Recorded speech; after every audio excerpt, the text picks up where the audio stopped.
আপনি নিশ্চয়ই রেলগেটে দাঁড়িয়ে থাকতে থাকতে বিরক্ত হয়ে যান তো, কিন্তু এটাই ঠিক যে রেলগেটে যখন রেলগেটটা পড়ে, সাইরেন বাজে, ওখানে রেড সিগন্যাল থাকে, আপনার দাঁড়িয়ে যাওয়া উচিত। কারণ ট্রেন ট্র্যাকে আছে এবং ট্রেনটা পাস করবে, সেই জন্যই রেলগেটটি বন্ধ থাকে।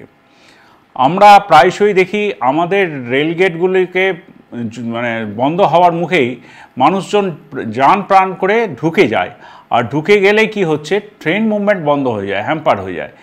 ইদানিংকালে যেটা আমরা লক্ষ্য করছি, কিছু কিছু গেটে, যেমন আমি নাম ধরে এখন বলতে পারি যে কিছু কিছু গেটে বন্ধ হতেও বন্ধ করতে দিচ্ছে না, কেননা রোড ট্রান্সপোর্টে ভেহিকেল যাচ্ছে, আয়দার বাস চলে যাচ্ছে বা টোটো অটো, হ্যাঁ, এরা চলেই যাচ্ছে, গেট বন্ধ হওয়ার সত্ত্বেও সেই কোনো রকমে ঢুকে যাচ্ছে।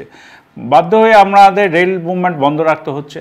এক একটা জায়গায় এক একটা স্টেশনে, আমি বলি খড়দাতে 9 নম্বর প্ল্যাটফর্ম 9 নম্বর গেট যেটা আছে, বেলগড়িয়াতে 2 নম্বর গেট, বা ব্যারাকপুরে 14 নম্বর গেট, ক্যান্টনমেন্টে 1 নম্বর গেট এবং 2 নম্বর গেট দুটোই, টিটাগড়ের ক্ষেত্রে 12 নম্বর গেট, আবার এদিকে রানাঘাটের ক্ষেত্রে গেট নাম্বার 57। প্রত্যেকটাতে পিক সময়, মানে সকাল 8:30 থেকে 11:30, বা এদিকে সন্ধ্যেবেলা 5:30 থেকে 8:30 পর্যন্ত আমরা যেটা লক্ষ্য করছি, ট্রেন মুভমেন্ট আমাদের বন্ধ রাখতে হচ্ছে। ট্রেন চলাচলে লেট হয়ে যাচ্ছে প্রায় 15 থেকে 20 মিনিট। আপনি এবার ভাবুন তো, আপনার যে কলিগ হন বা আত্মীয় হন যে ট্রেনে আছে, প্রায় 1.5 থেকে 2,000 মানুষ ট্রেনে থাকেন, প্যাসেঞ্জাররা, তাদের তো অনেকটা লেট হয়ে যাচ্ছে যদি গেটটা এইভাবে বন্ধ না করতে পারি।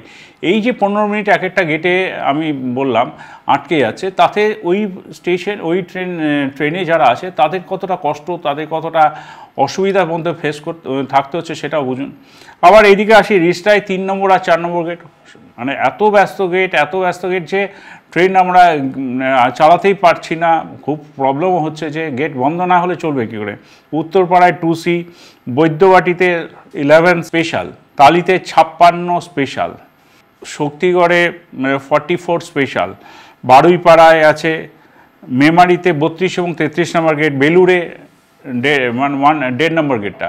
তো এই গেটগুলোতে আপনাদের সহযোগিতায় চাইছি যে গেট যখন পড়ছে তখন দয়া করে আপনারা ঢোকার চেষ্টা করবেন না রেলের প্রেমিসেসের মধ্যে। এটা তো দণ্ডনীয় অপরাধ, সে তো ছেড়েই দিন, কিন্তু বিপদ আপনার বিপদ হতে পারে। সেই অনুরোধই করছি যে অকারণ নিচে প্রাণের ঝুঁকি নেবেন না।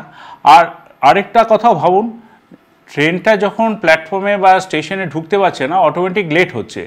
লেটটা এই যে 5 মিনিট 7 মিনিট বা 10 মিনিট যে লেট হয়ে যাচ্ছে এক একটা গেটে, এটার কিউমুলেটিভ এফেক্ট কিন্তু বড় আকার ধারণ করছে। মানে ধরুন ডেস্টিনেশন স্টেশনে আপনি রানাঘাটই ধরি, যদি শিয়ালদা থেকে যে ট্রেনটা রানাঘাট গেল, প্রত্যেকটা গেটে যদি খুব কম হলো 5 থেকে 10 মিনিট করে লেট হয়, 10 মিনিট করে ধরে নিলাম, 3টে গেটে যদি এরকম মার খায় তাহলে 30 মিনিট লেট হয়ে যাচ্ছে। কতটা রেল স্পিড বাড়ালেও তবু তো ওভারকাম করতে পারা যাবে না।